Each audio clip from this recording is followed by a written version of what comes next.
Eliza Harrow's fingers trembled as she pressed the last of the nightshade berries between her lips. Dirt caked her cheeks. Her stomach had stopped growling hours ago now, it just ached hollow and silent, like the rest of her life. She had nothing left. No husband, no home, no name that meant anything anymore. She closed her eyes, ready for the world to finally let her go.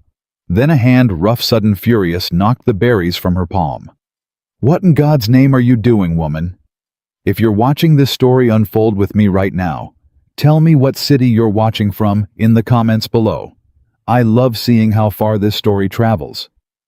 And if you haven't yet, hit subscribe so you don't miss where Eliza's story goes next.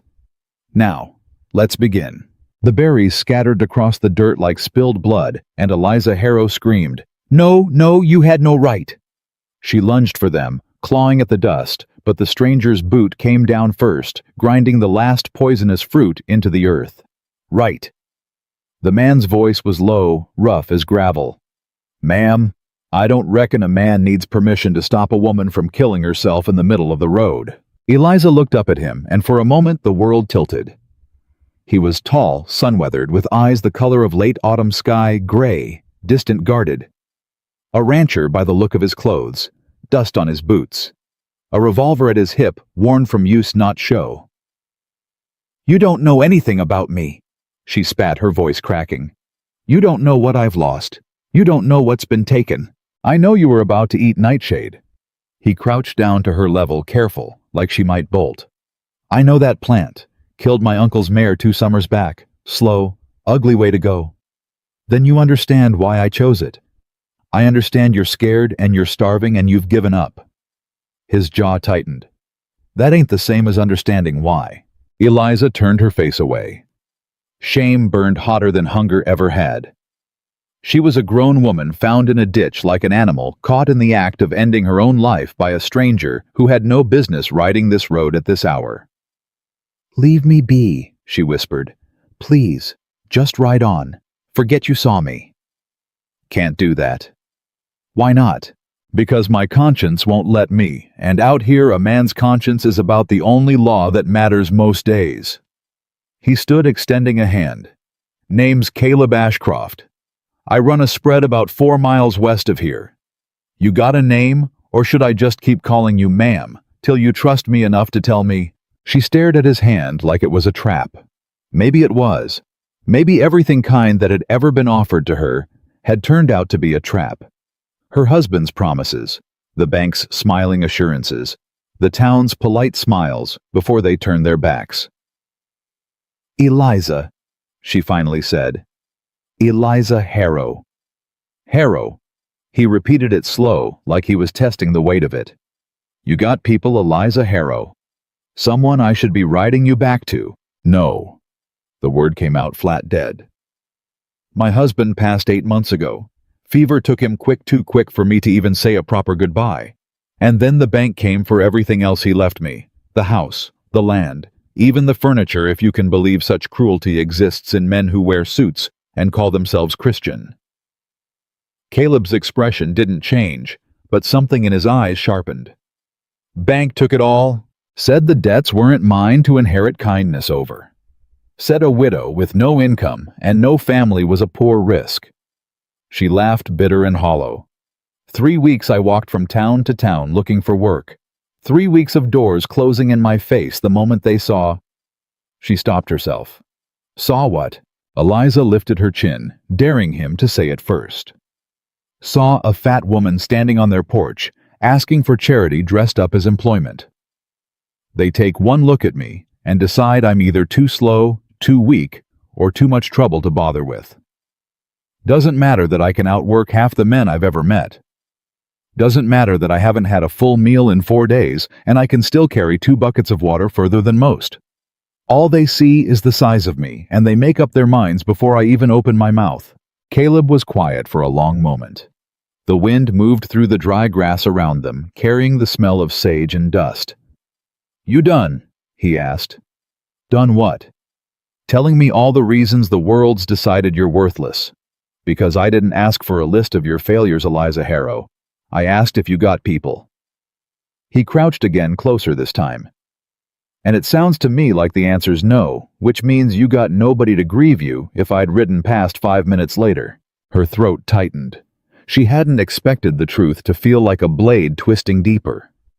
"What do you want from me?" she asked, quieter now. "Why does it matter to you what happens to some stranger in a ditch? Don't rightly know yet." He studied her face, and for the first time something other than pity crossed his features. Calculation, maybe. Or curiosity. "Can you cook?" The question landed so strange, so sideways from everything she expected that Eliza nearly laughed. "What? Cook? Can you do it biscuit stew, the kind of food that keeps a man's strength up through a 14-hour day?" "Ah, yes. Of course I can cook. I ran the kitchen at my aunt's boarding house for 9 years before I married. Fed loggers, drovers, traveling preachers who complained about everything except my cornbread." Pride crept into her voice despite herself. "I can cook better than any woman in 3 counties, and most of the men, too." "Good." Caleb stood brushing the dust from his knees. "Because my cookhouse is a disaster. My men are one bad meal away from quitting on me during the worst season I've had in 6 years, and I am flat out of patience for anyone who thinks they can fix it and can't." Eliza blinked up at him. "Are you offering me a job? I'm offering you $20 a month, a roof that doesn't leak, and a kitchen that's been ruined by 3 different cooks who couldn't tell salt from sugar. In exchange, you keep my men fed, and you keep the peace in that cookhouse." He paused. "Nothing more than that. You understand me. This ain't charity, and it ain't anything else neither. It's work. Hard work. You earn your keep, or you don't stay." She searched his face for the catch, the hidden price, the moment the kindness would curdle into something cruel. But all she found was a tired man with sharp eyes and a ranch on the edge of failing, looking at her like she might be the answer to a problem he hadn't known how to solve. "Why me?" she asked. "You don't know me. I could be a terrible cook. I could be lying." "You could be." He almost smiled, almost. "But a woman who chooses nightshade over asking for help one more time doesn't strike me as someone who lies easy. And besides," he glanced down at the crushed, blackened berries in the dirt, "seems to me you got nothing left to lose by trying." The words hit harder than he probably intended. Nothing left to lose. It was the truest thing anyone had said to her in months. "All right," she said finally, her voice steadier than she felt. "I'll cook for you, Mr. Ashcroft. But I want that understood clear. I'm not some charity case you're keeping out of pity, and I'm not looking for anything beyond a wage and a roof. I lost a husband 8 months ago. I am not interested in losing my pride to a stranger's good intentions next." Something flickered across his face. Respect, maybe, or recognition of a fight he understood. "Wouldn't expect anything less, Mrs. Harrow." He turned toward his horse, a large bay gelding waiting patiently at the edge of the road. "Ranch is 4 miles west. You able to walk it, or you need help up?" Eliza pushed herself to her feet, swaying slightly, as her body protested 4 days of starvation. "I'll walk. Suit yourself." But he didn't ride ahead. He walked his horse slow beside her, matching her pace, saying nothing more, as if he understood that some silences needed to be respected rather than filled. The walk took nearly an hour. By the time the ranch came into view, a sprawling, weathered collection of buildings nestled against a backdrop of rolling hills. Eliza's legs burned, and her vision swam at the edges. But she refused to ask him to stop, refused to show one more ounce of weakness to a man who had already seen her at her absolute lowest. The ranch yard was chaos. Cattle lowed in a nearby pen. 2 ranch hands argued loudly near the barn, their voices sharp with frustration. And drifting from the cookhouse came a smell that made Eliza's stomach twist, not with hunger, but with something close to horror. Burnt. Everything smelled burnt, and underneath it, something gone rancid. "That's the cookhouse?" she asked. "That's what's left of it." Caleb's jaw tightened. "Third cook in 2 months, just up and quit yesterday morning, didn't even leave a note, just packed his things and rode off while my men were out working the herd." A young ranch hand spotted them and jogged over his face, streaked with dirt and exhaustion. He couldn't have been more than 19, all gangly limbs and nervous energy. "Boss, We got a problem with the south fence, and Pete's saying he ain't eating another bowl of whatever that was supposed to be stew if... The young man stopped short, noticing Eliza for the first time. His eyes widened, then flicked to Caleb with poorly concealed confusion. "Who's this?" "This is Mrs. Harrow," Caleb said, his voice carrying an edge of finality that dared anyone to question it. "She's the new cook." The young man's gaze swept over Eliza, her size, her dirt-stained dress, her exhaustion, and something like doubt crossed his features before he caught himself. "Cook," he repeated. "That a problem, Tommy?" "No, sir. Just..." Tommy glanced toward the cookhouse, then back at Eliza. "Pete's gonna have something to say about it, that's all. Pete can say whatever he wants as long as he says it with food in his stomach instead of complaints in his mouth." Caleb's tone left no room for argument. "Mrs. Harrow, this is Tommy. He'll show you to the cookhouse and the room behind it where you'll be staying. Tommy, get her settled, then get back to that fence." Tommy nodded, though his expression still carried traces of skepticism as he led Eliza toward the cookhouse. She could feel his eyes occasionally drifting back to her, sizing her up clearly, trying to reconcile the image of a frail or skilled cook with the exhausted, heavy-set woman walking beside him. She'd seen that look 1,000 times before. She braced herself for it the way she braced herself for cold mornings or hard truths. It never stopped stinging, but she'd learned slowly and painfully how to keep walking anyway. The cookhouse door hung slightly crooked on its hinges. Inside, the smell hit her like a physical blow. Burnt grease-spoiled meat, and an undertone of something that might have once been coffee, but had long since transformed into bitter tar. Eliza stood in the doorway and surveyed the disaster before her.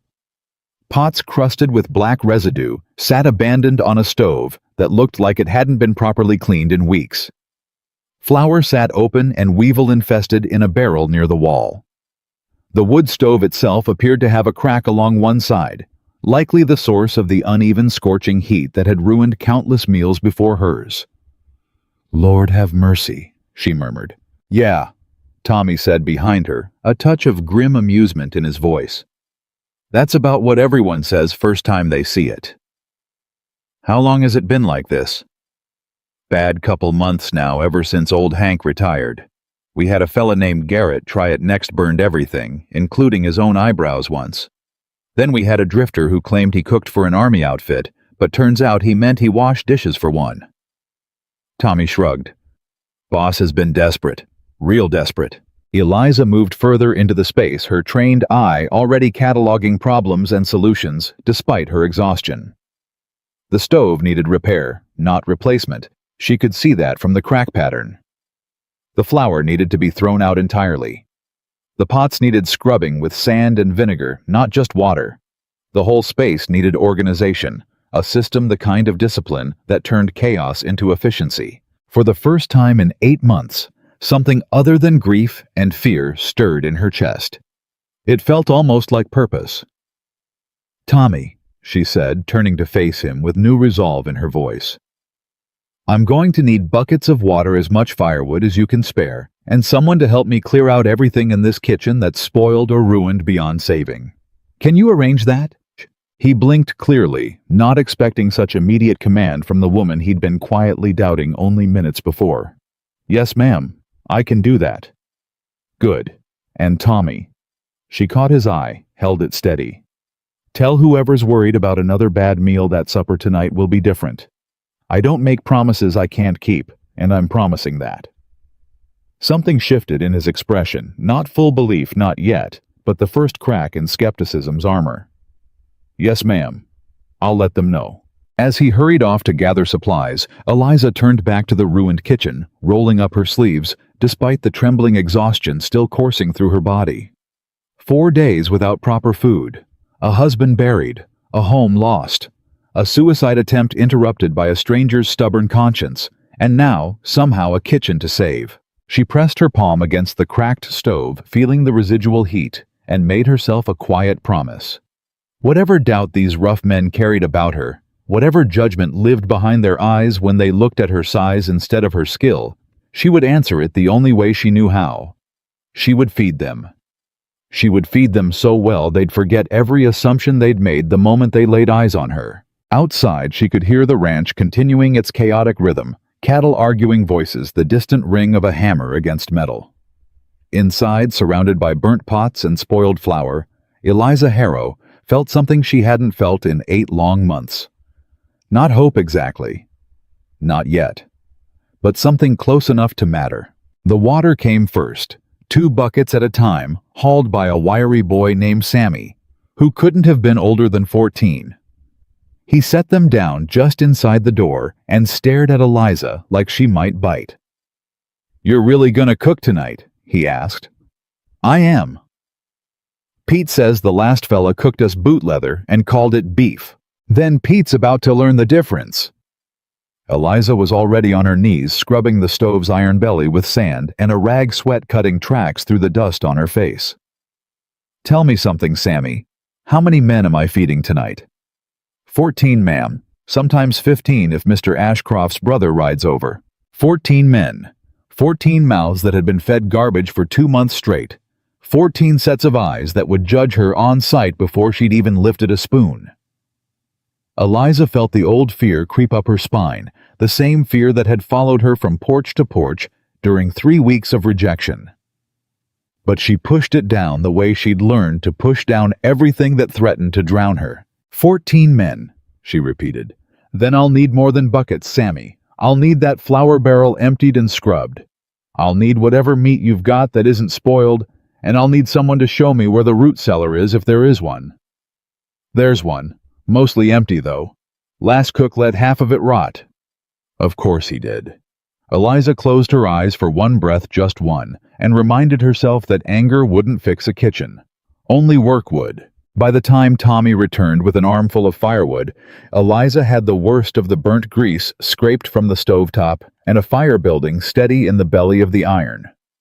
The crack along the side worried her, but she'd packed it with wet ash and clay scraped from near the creek, a trick her aunt had taught her decades ago, and for now it would hold. "Cellar's this way," Tommy said, jerking his chin toward a low door at the back of the cookhouse. The root cellar was worse than she'd feared. Onions gone to mush in the corner, a sack of potatoes sprouting pale fingers in the dark. But beneath the rot, she found salvage, a side of bacon hanging properly cured, a crock of lard, untouched jars of preserves someone had put up last summer and then forgotten. And in the back half, buried under empty sacks, a barrel of cornmeal that smelled clean. "This'll do," she murmured, already calculating. Biscuits, bacon, eggs if the hens were laying, coffee strong enough to wake the dead. Simple food, but food cooked with care, cooked like it mattered, because to men who'd been fed garbage for 2 months, simple done right would taste like a miracle. "Tommy, are the hens out back?" "Yes, ma'am. 6 of them, but they ain't been collected proper in days. Cook before just left the eggs to rot most times, said he was too tired." Eliza's jaw tightened. "Go gather every egg you can find. Sammy, I need you fetching more water and keeping that fire fed at a steady simmer. Not a roar, understand the difference?" "Yes, ma'am." "Good, then both of you move." The boys scattered like she'd lit a fire under them too, and for the first time since the road, since the berries, since the bank had stripped her of everything that made her feel like a person, Eliza Harrow felt the shape of herself returning. Not the grieving widow, not the woman in the ditch, something older, steadier, the cook, who'd once fed 40 loggers in a single sitting and never once burned the bottom of a pot. She worked through the afternoon with a fury that surprised even her hands, moving on instinct, while her mind raced 3 steps ahead. Biscuits needed to rest before the oven, bacon needed low heat to render slow, coffee needed grounds, fresh crushed. Not the bitter sludge sitting in the pot from God knew how many days ago. She was elbow deep in biscuit dough when the cookhouse door slammed open hard enough to rattle the frame. "What in the hell is this?" The man filling the doorway was broad as a barn door. Gray stubble thick across his jaw. Eyes narrowed with the particular suspicion of a man who'd been disappointed too many times to hope for better. This, Eliza guessed immediately, was Pete. "This is supper," she said evenly, not looking up from the dough. "Boss says we got a new cook." Pete's eyes raked over her, slow and deliberate, taking in her size, her flour-dusted dress, the sweat on her brow. Didn't say nothing about her being... He stopped himself, but the implication hung in the air like smoke.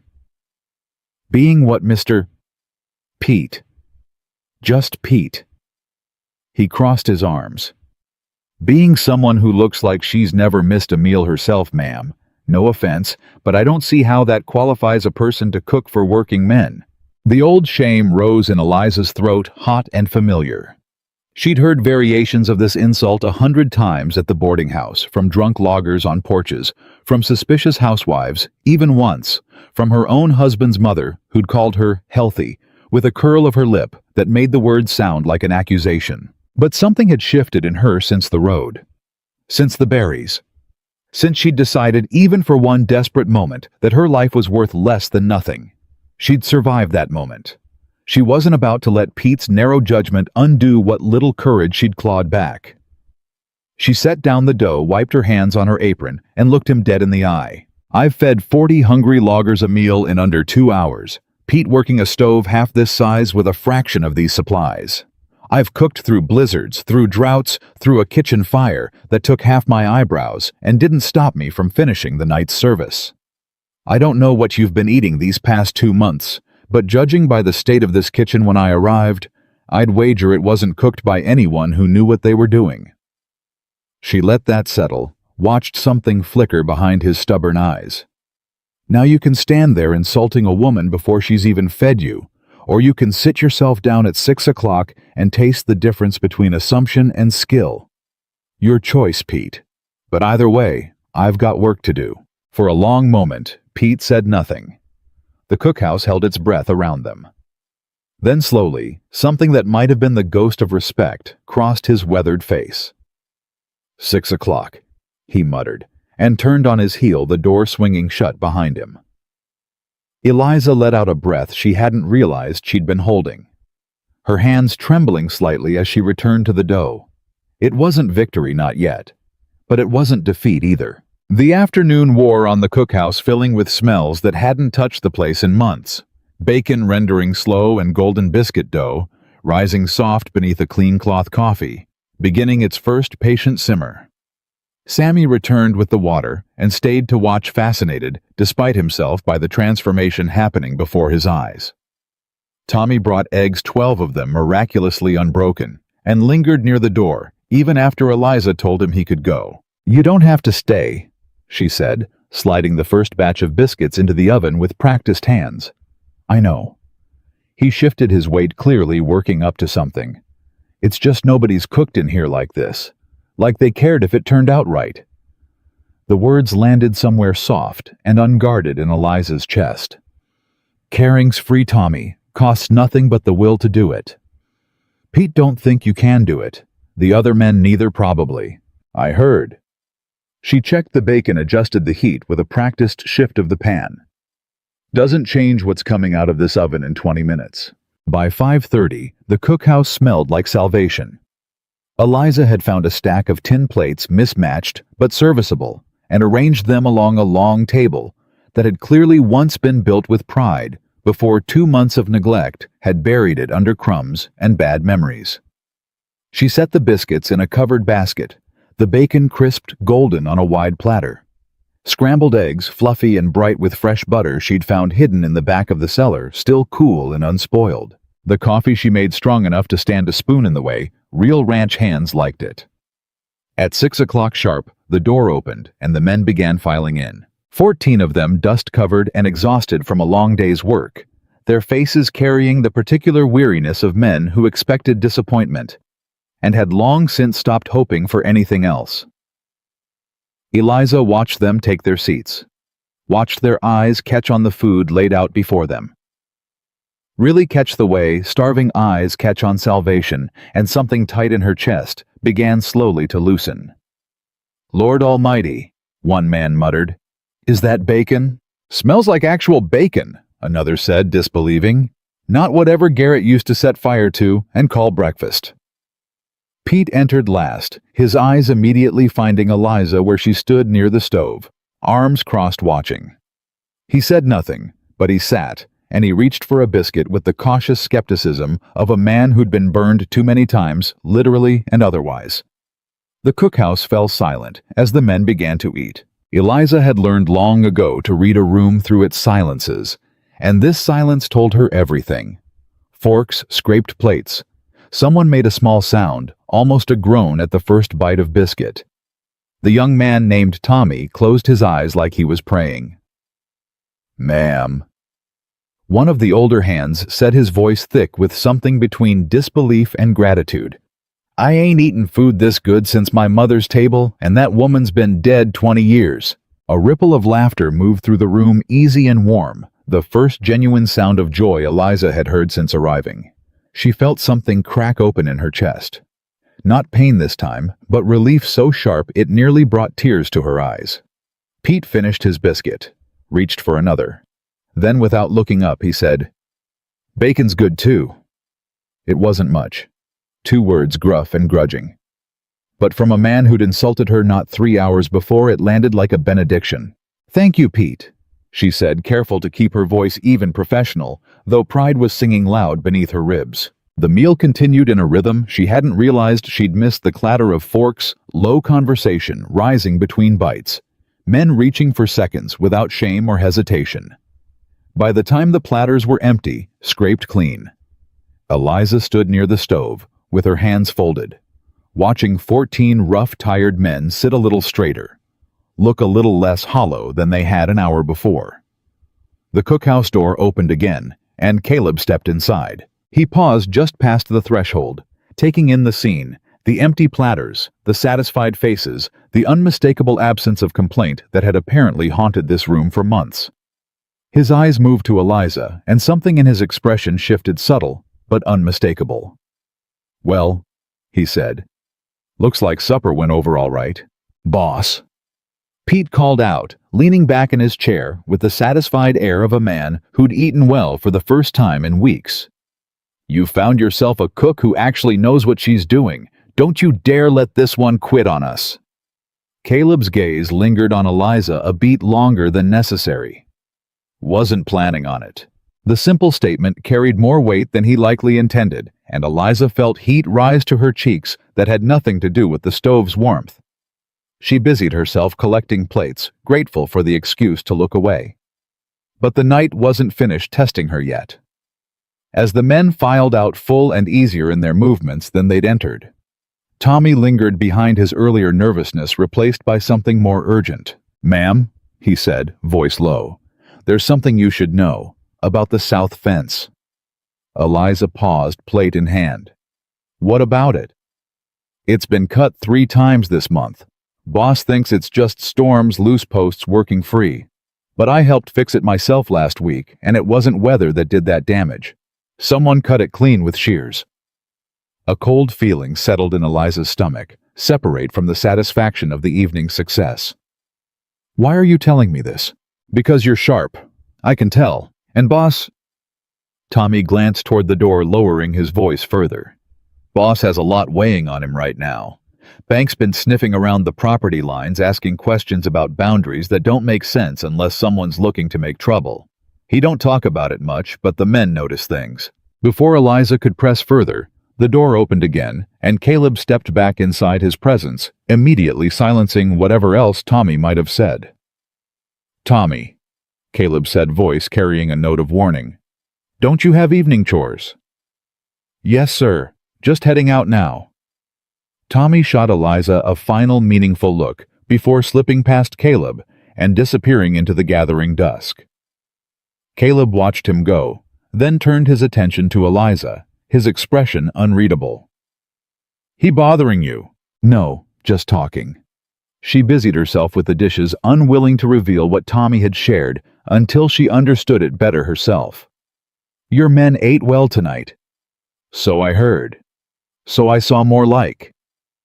Caleb leaned against the doorframe, watching her work with an intensity that made her hands fumble slightly with the plates.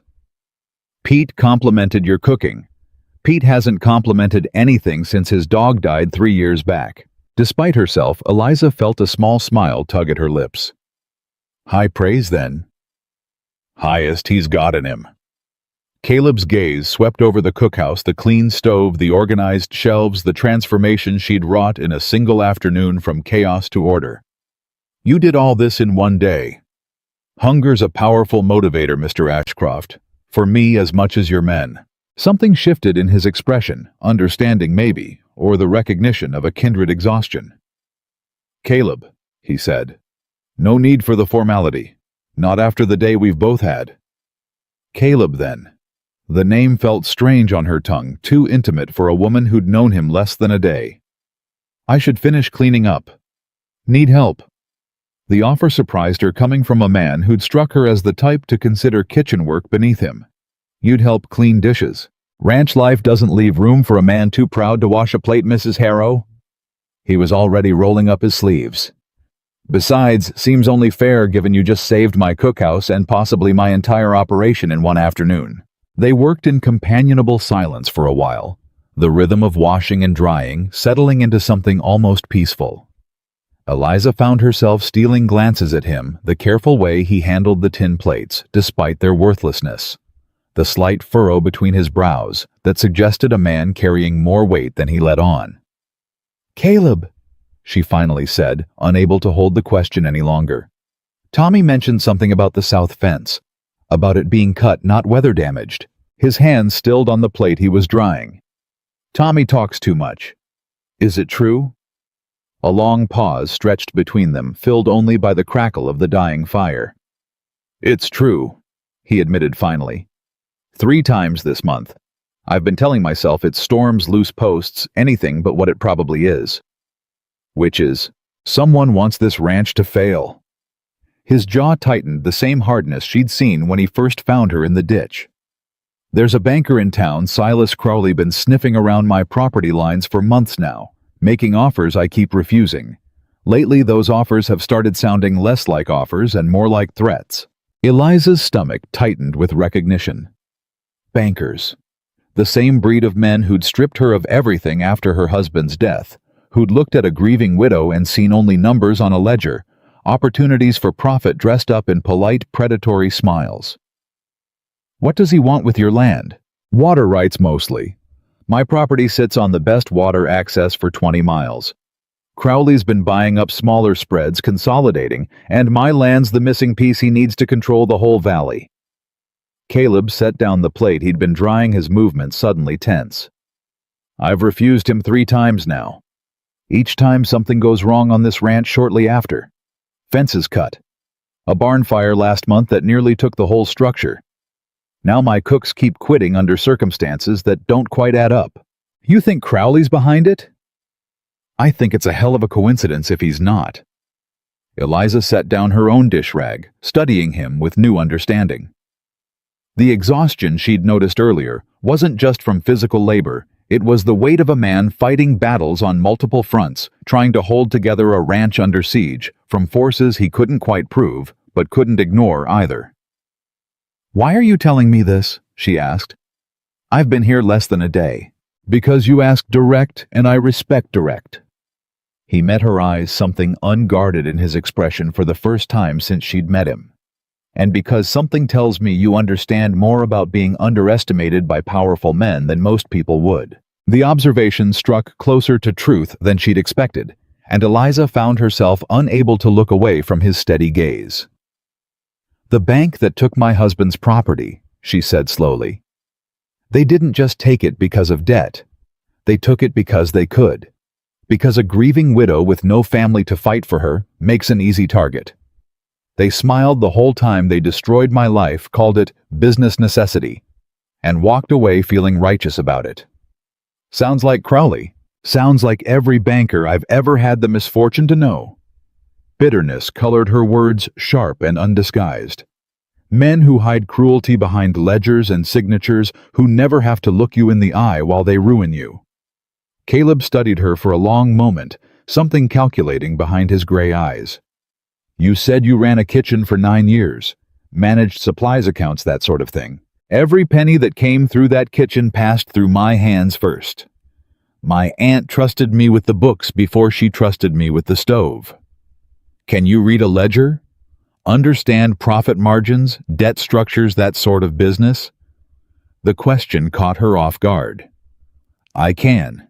Why do you ask? Because if Crowley's playing games with paperwork and legal maneuvering, I'm going to need someone who understands that world better than I do. I'm a rancher, Eliza. I know cattle land weather. I don't know banking tricks and legal loopholes. His expression turned thoughtful, almost hopeful, in a way that made her chest tighten unexpectedly. Might be more useful to keep around than just your cooking, though God knows that alone is reason enough. Before Eliza could respond, the sound of hooves approaching fast cut through the evening quiet. Both of them turned toward the door as a rider pulled up hard outside dust, kicking up around the horse's legs. Boss! The voice belonged to one of the ranch hands, urgent and breathless. Boss, you need to come quick. It's the north pasture. Someone's let the cattle loose and there's fire near the tree line. Caleb's entire demeanor shifted instantly. The contemplative man disappearing, replaced by hard focus and barely contained fury. How many head loose? Counted maybe 30 before I rode for you. Could be more by now. Fire spreading. Started small, but the wind's picking up. If we don't get ahead of it, get every man saddled, now. Caleb was already moving toward the door, years of crisis management evident in his clipped, efficient commands. He paused at the threshold, glancing back at Eliza with an expression caught between apology and something fiercer. This is what I was talking about. This isn't coincidence, not with everything else. Go, Eliza said, surprising herself with the steadiness in her voice. I'll keep things together here. He held her gaze for one more beat, something unspoken passing between them, before he disappeared into the chaos of shouting men and saddling horses. Eliza stood alone in the cookhouse doorway, watching dust rise against the darkening sky, as 14 exhausted men who'd just eaten their first proper meal in months scrambled back into action, fighting fire and chasing scattered cattle through the gathering dark. The satisfaction of the evening's earlier triumph curdled into something harder, more determined. This wasn't just about cooking anymore. This wasn't just about proving herself capable in a kitchen that men had assumed she couldn't manage. Someone wanted this ranch to fail, wanted Caleb broken and desperate enough to sell, and they were willing to set fires and scatter cattle to make it happen. She thought of the bank that had taken everything from her, of Silas Crowley's name spoken with such barely contained anger, of fence lines cut with deliberate precision rather than weather's careless damage. 8 months ago, she would have stood frozen helpless against forces too powerful to fight. 8 months ago, she'd been the kind of woman who chose poison over one more day of feeling powerless. But something had shifted since the road, since Caleb's rough hand knocking berries from her palm, since 14 men had eaten her cooking and called it salvation. She turned back into the cookhouse, already calculating what needed doing. Water reserves checked, in case the fire spread closer. Extra coffee brewing. Strong for exhausted men who'd returned from fighting flames, and frightened cattle bandages, prepared in case anyone returned injured. The old fear remained lurking beneath her ribs like a familiar shadow. But beneath that fear, something new had taken root. Purpose, determination. The recognition that she was no longer simply surviving, she was becoming necessary, becoming someone whose absence would leave a void rather than relief. The smell of smoke drifted faint on the evening breeze, carrying with it the promise of more trouble ahead. Eliza Harrow rolled up her sleeves once more and got to work preparing for whatever the night would bring. Hours passed in a blur of preparation and worry. She kept the fire-stoked coffee brewing in continuous batches and gathered every clean cloth she could find for potential burns or injuries. Sammy returned, once breathless and wide-eyed, reporting that the fire had been contained to a small section of brush but had cost them precious time chasing down scattered cattle in the darkness. "How bad?" Eliza asked, pressing a cup of strong coffee into the boy's trembling hands. "Bad enough. Lost maybe 10 head we still ain't found. Boss is furious, ma'am. Madder than I've ever seen him." Sammy gulped the coffee gratefully. "He's saying things about Crowley loud enough that even Pete told him to watch his tongue lest someone repeat it to the wrong ears." "Is anyone hurt?" "Couple of burns, nothing serious. Tommy twisted his ankle pretty bad, chasing a steer through a gopher hole though. Might need looking at. Send him to me when you can. I have some knowledge of treating injuries. My father was a doctor before the war, took most of his patients for healing strangers, and left him bitter instead."